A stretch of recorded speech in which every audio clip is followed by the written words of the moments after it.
વરસાદની સિઝનમાં સાંજના સમયે ઝરમર વરસાદ વરસતો હોય, વાતાવરણ ખુશનુમા હોય, ચારે બાજુ ઠંડક પ્રસરેલી હોય અને આવા સમયે બાલ્કનીમાં ઊભા રહીને ગરમા ગરમ મકાઈ ના ખાધી તો કાંઈ ના ખાધું કહેવાય. તો ફ્રેન્ડ્સ, આજે હું આપના માટે ગરમા ગરમ બટર મસાલા કોર્નની રેસીપી લઈને આવી છું, જેનો સ્મોકી, સ્પાઇસી અને ટેંગી ફ્લેવર ઘરમાં બધાને જ ગમશે.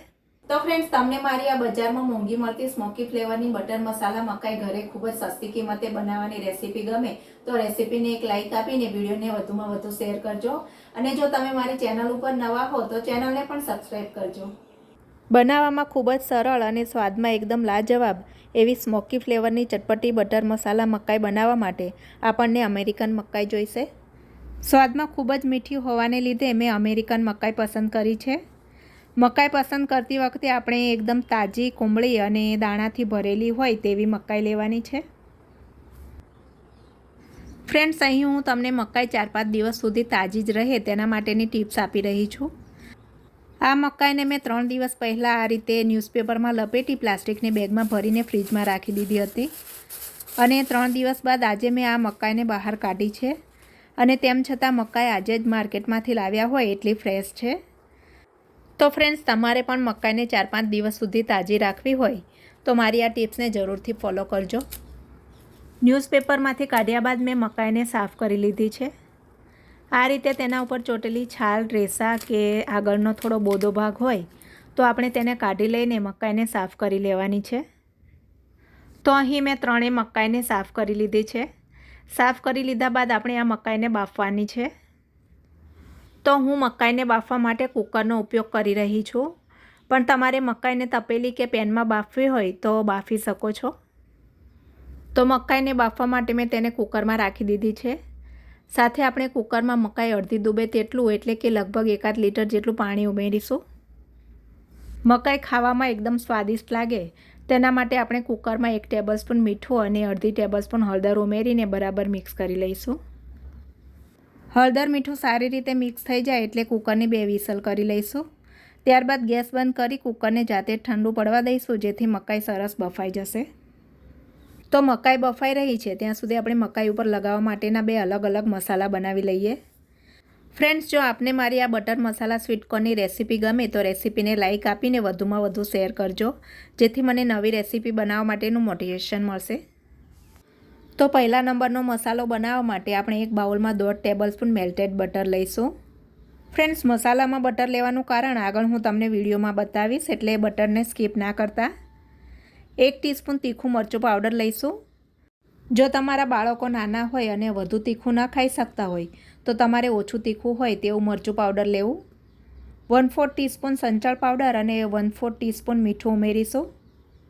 આપણે મકાઈ બાફતી વખતે મીઠું ઉમેર્યું છે અને બટર પણ થોડું સોલ્ટી જ હોય છે, એટલે સંચળ પાવડર અને મીઠું માપસરના ઉમેરી મસાલાને સારી રીતે મિક્સ કરી લઈશું.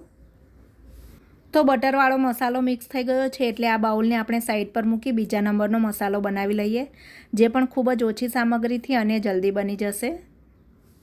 બીજા નંબરનો મસાલો બનાવવા માટે આપણે એક બાઉલમાં 1 ટીસ્પૂન મરચું પાવડર, અડધી ટીસ્પૂન ચાટ મસાલો અને 1 ટીસ્પૂન બારીક કાપેલી લીલી કોથમીર ઉમેરીને ત્રણેય વસ્તુને સારી રીતે મિક્સ કરી લઈશું. આ મસાલો પણ મકાઈને વધુ ટેસ્ટી બનાવશે. તો અહીંયા મેં બીજા નંબરનો મસાલો પણ રેડી કરી લીધો છે, એટલે આ બાઉલને પણ આપણે સાઈડ પર રાખી દઈશું.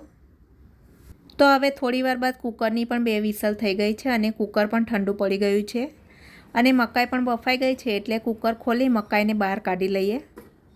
તો અહીં સરસ મકાઈ બફાઈ ગઈ છે.